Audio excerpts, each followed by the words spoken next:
Alliance Custom Armory proudly presents The Long Rangers. Welcome to the Long Rangers. On this week's episode, I'm headed out to Montana with a good friend of mine, Brady Miller.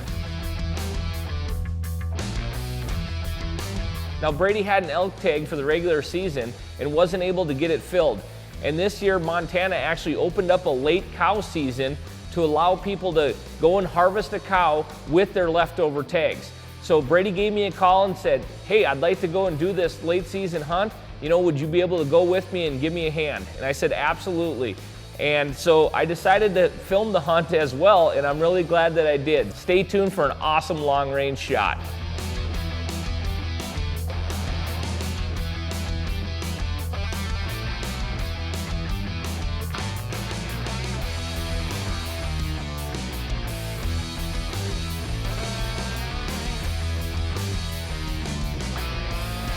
Our first morning, it doesn't take me longer than 5 minutes to spot a couple of elk feeding up on the hillside.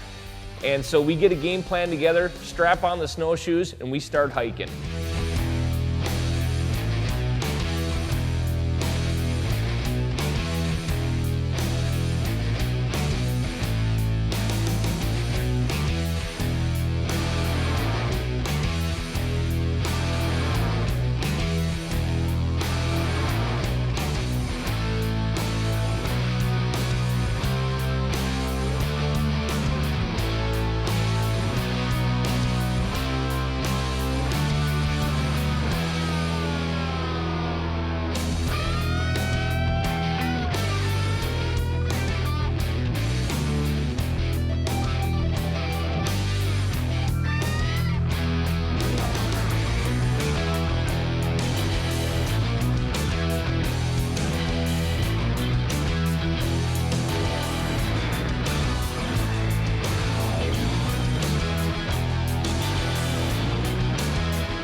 We're about halfway there. The elk fed over the ridge. We're gonna get up here in the timber, kind of wait them out until they come back to feed.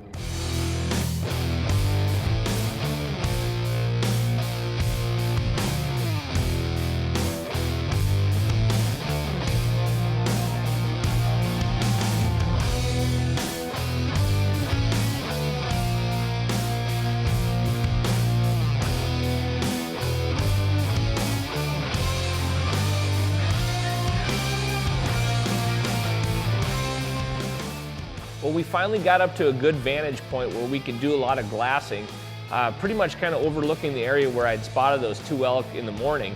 And we ended up picking out a bull out of the timber. Couldn't find any other cows. Ended up seeing a lot of mule deer. And we decided that we're just gonna sit here and wait, and hopefully these elk start feeding out during the afternoon. And so we were sitting there waiting, and we had some bad weather move in, and eventually just got snowed out, and we ended up having to go down off of the mountain.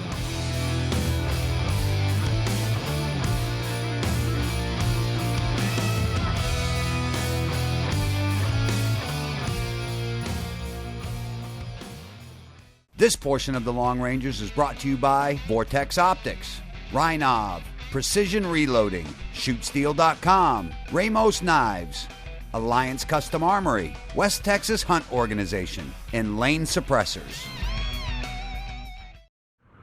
27 years of knife-making experience. Passionate outdoorsman and hunter. Ramos Knives, where quality is standard. Well, we finally got up to a good vantage point where we could do a lot of glassing, pretty much kind of overlooking the area where I'd spotted those two elk in the morning. And we ended up picking out a bull out of the timber. Couldn't find any other cows. Ended up seeing a lot of mule deer. And we decided that we're just gonna sit here and wait, and hopefully these elk start feeding out during the afternoon. And so we were sitting there waiting, and we had some bad weather move in, and eventually just got snowed out, and we ended up having to go down off of the mountain.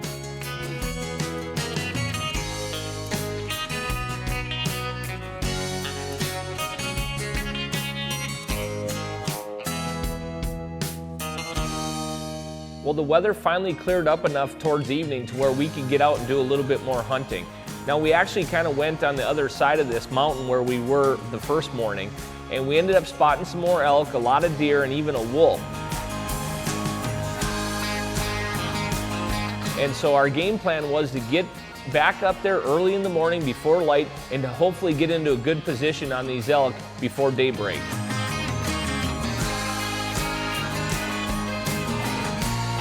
Well, we got up early the next morning and got hiked up in there, and of course we spot these elk again.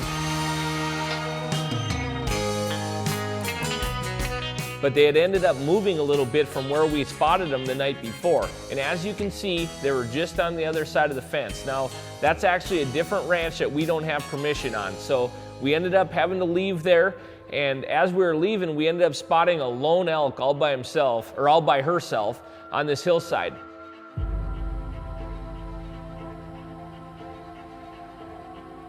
And this was a good scenario where we thought we could actually get close. There was a ravine leading down to it, so we thought we can get down in that ravine and definitely narrow that distance a little bit and get within shooting range.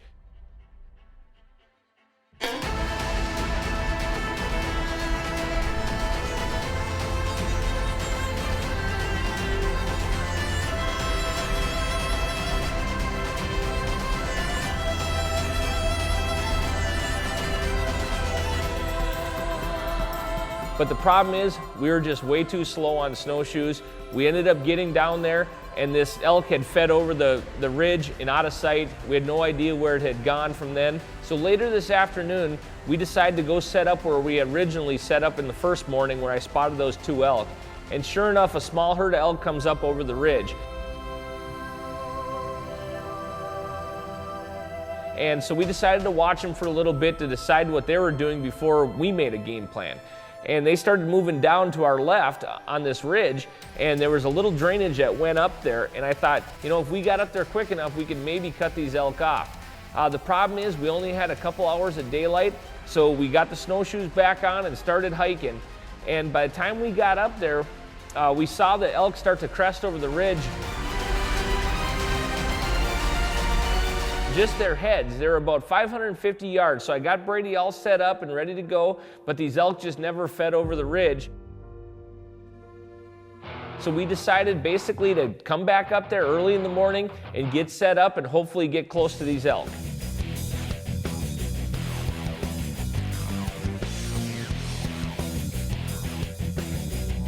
So right away the next morning, we get up early and we start hiking up there.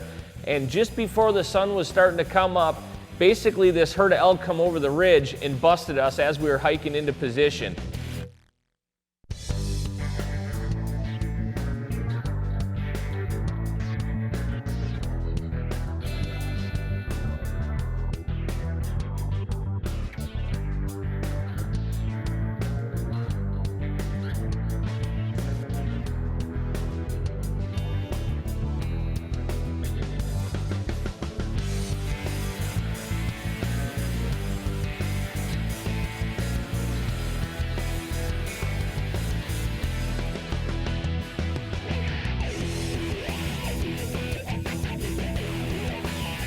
And so they ended up feeding back over the ridge or leaving back over the ridge.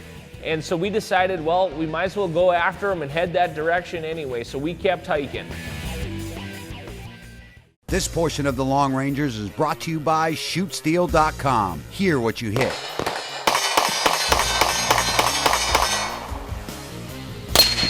Shoot Steel. Visit them online at ShootSteel.com. Have you always wanted to attend an outdoor film school, but it's either been too far away or cost too much money? OutdoorFilmSchool.com has the solution. For just $149, you get access to one of the best outdoor film schools available today online. You'll watch and learn on your time when it's convenient for you. Outdoor Film School goes over hosting, lighting, proper framing, B-roll, audio, commentary, and so much more. To learn more, visit OutdoorFilmSchool.com. This portion of the Long Rangers is brought to you by Brotherhood Arms, Kestrel, Modular Evolution LLC, Cutting Edge Bullets, Target Hit Indicator, Starlight Cases, TargetShooting.com, and Lucky You Outfitters. Every rifle built by Alliance Custom Armory is handcrafted with the tightest tolerances and the finest components available to ensure superior accuracy and reliability in the field. Remember, these rifles are built to perform. This week's Ballistic Minute is brought to you by Alliance Custom Armory, rifles built to perform. Today I'm going to talk about load development. Load development is a very simple thing that you can do to get the maximum accuracy out of your rifle. Now essentially what you need to do is figure out which bullet and which powder you want to shoot. Then do some research and figure out what the max load is for that combination. Now for instance, I've got written down 70.5 grains. Now what you do is you load 5 different charges in half grain increments going down from that max load. Then you can go shoot these in each individual groups and determine which one of those charges your rifle shoots the best. Now, if you find one of those that works great, then go with it. If none of them are up to your expectations, then what you need to do is take the one that shot the best and start to play with your seating depths. Essentially, how far you seat that bullet into your case, or how far or how close you are to the rifling with your bullet. This will allow you to fine-tune both your powder charge and that seating depth to maximize that accuracy of your rifle.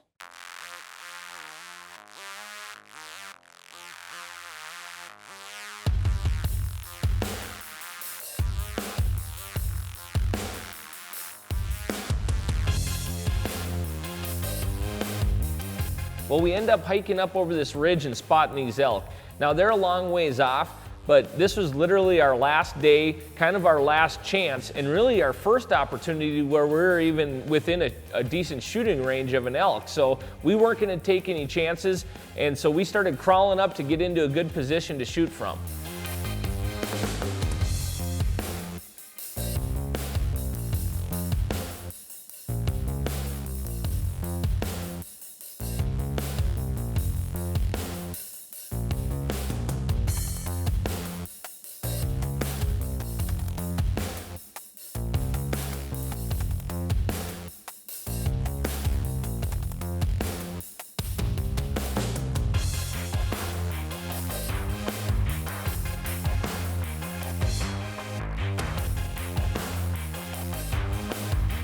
Now, these elk were 965 yards away, and we were dealing with a very, very strong wind. It was 28 miles an hour, but the wind was literally right in our face, slightly quartering a little bit. And now, the thing is, I've done all the load development on Brady's gun and the ballistic profiling, and I know how well it shoots. And Brady's been to a couple of our shooting schools, and I know that he's got the ability to make this shot. But in this scenario, I also know that everything's got to be perfect. We're dealing with strong wind, a far shot, and so I took my time to make sure that Brady was going through all of his routine to make that shot happen. Now, we sat over 50 minutes on these elk, so the whole time I'm relaying to him, having him dry fire the gun on the elk to make sure that he can hold steady. Just making sure that he's in a good position. I even took my binoculars off to put underneath the shooting bag for him to get that up there, making sure that his elbow was splayed out and his shoulder was down on that gun decent, and just making sure that he was confident in himself that he was going to be able to make this shot.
Well, the distance, the wind, everything's corrected for.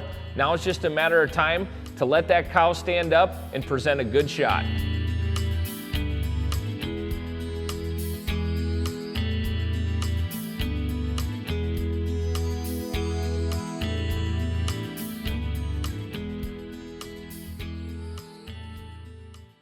This portion of the Long Rangers is brought to you by Vortex Optics, the force of optics. Visit them online at vortexoptics.com. Ever dream about getting that double shot on a predator? Want to reduce recoil? Want to start shooting without ear protection? Well, today is your lucky day. Visit the guys down at Lane and talk to them about the best serviceable suppressors available. Closed captioning for the Long Rangers is brought to you by Precision Reloading. Visit them online at precisionreloading.com.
Well, the distance, the wind, everything's corrected for.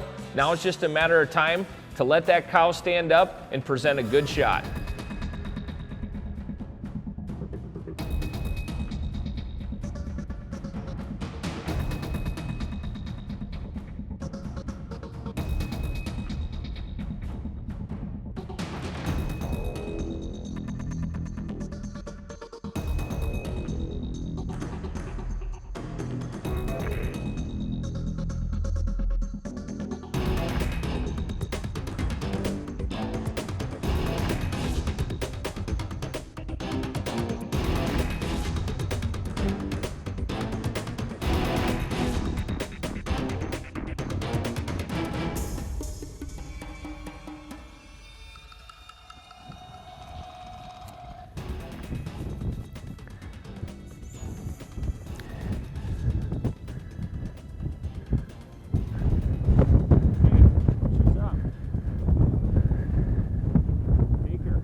That's unbelievable.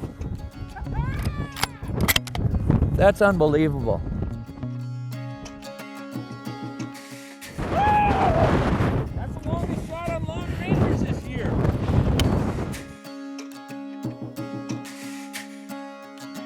Unbelievable. This has been a tough hunt. It's very cold. We've been doing a lot of hiking, seen a lot of elk. This morning we come over a ridge, seen a couple elk bedded down. Probably the farthest shot I've ever made, 960 yards. Bub did the corrections for me. We've laid there a long time till this one finally stood up and we took the shot. All I can say is unbelievable. I've owned a couple Alliance rifles. This is my third one. It's new this year, 28 Nosler. Went to a shooting school over the summer. That really does a lot for my confidence to shoot out to these long ranges. I feel very confident in the rifle. The accuracy is unbelievable. Well, we were dealing with some nasty conditions, but in the end, it was all worth it. Brady made an awesome shot. And I also want to mention one thing. Brady's son, Mason, happens to be one of our biggest fans. On dress-up day at school, he even wanted to go as a Long Ranger. Now, I don't know what that consists of, but I think it's pretty cool. So anyway, Mason, I hope you're proud of your dad. And congratulations, Brady, on the longest shot this season of the Long Rangers. Thanks for watching this episode. Be sure to tune in next week for the season finale of the Long Rangers.